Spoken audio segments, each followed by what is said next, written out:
ରାହୁଲ ବିଳମ୍ବିତ ରାତିରେ ଅଫିସରୁ ଫେରୁଥିଲେ। ରାତି ପ୍ରାୟ 12ଟା ବାଜୁଥିଲା। ରାସ୍ତାରେ କେହି ନଥିଲେ, ଯେମିତି ସୁନସାନ୍ ଲାଗୁଥିଲା। ତାଙ୍କ କାର୍ ଏକ ନିଛାଟିଆ ରାଜପଥ ଦେଇ ଯାଉଥିଲା।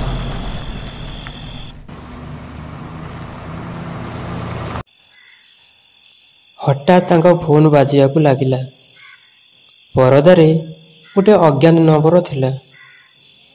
ସେ ଟିକେ ଆଶ୍ଚର୍ଯ୍ୟ ହୋଇ କଲ୍କୁ ଉଠାଇଲେ। ଅନ୍ୟ ପାର୍ଶ୍ୱରୁ ଏକ ଧୀର ଅଜବ ସୁର ଆସିଲା। ଦୟାକରି ଟିକେ ସାହାଯ୍ୟ କରନ୍ତୁ। ଜଣେ ମହିଳାଙ୍କର ଥିଲା, କିନ୍ତୁ ଏଥିରେ ଭୟ ଏବଂ ନର୍ଭସନେସ୍ ସ୍ପଷ୍ଟ ଦେଖାଯାଉଥିଲା। ରାହୁଲ ପଚାରିଲେ, କିଏ? ତୁମେ କେଉଁଠାରୁ କହୁଛ? ମୁଁ ଏଠାରେ ଅଛି, ତୁମ ସହିତ। ରାହୁଲ ଭୟଭୀତ ହୋଇ ସେ ପଛକୁ ଚାହିଁଲେ, କିନ୍ତୁ କାର୍ ଭିତରେ କେହି ନଥିଲେ। ସେ ଫୋନ୍ ସଂଯୋଗ ବିଚ୍ଛିନ୍ନ କରିବାକୁ ଚେଷ୍ଟା କରିଥିଲେ ମଧ୍ୟ କଲ୍ଟି ସଂଯୋଗ ହୋଇନଥିଲା।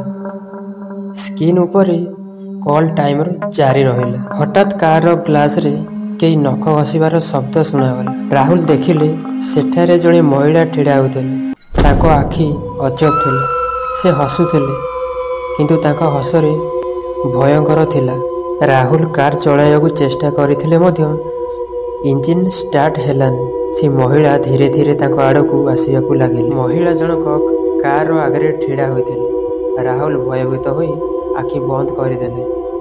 କିଛି କ୍ଷଣ ପରେ ଯେତେବେଳେ ସେ ପୁଣି ଆଖି ଖୋଲିଲେ, ସେଠାରେ କେହି ନଥିଲେ। କାର୍ଟି ହଠାତ୍ ଷ୍ଟାର୍ଟ ହେବା ଆରମ୍ଭ କଲା। ସେ ପଛକୁ ନ ଚାହିଁ କାର୍ ଚଳାଇଲେ।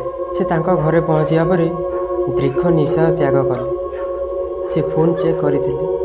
କୌଣସି ମିସ୍ କଲ୍ କିମ୍ବା ନମ୍ବର ନଥିଲା। ପରଦାରେ ଏକ ନୂତନ ମେସେଜ ଦେଖାଗଲା, ତୁମେ ପଳାଇ ପାରିବ ନାହିଁ। ଠିକ୍ ସେହି ସମୟରେ ସେହି ମହିଳା ବାଥରୁମ୍ରୁ ଦର୍ପଣରେ ଦେଖାଗଲା, ଠିକ୍ ସମାନ ହସ ସହିତ।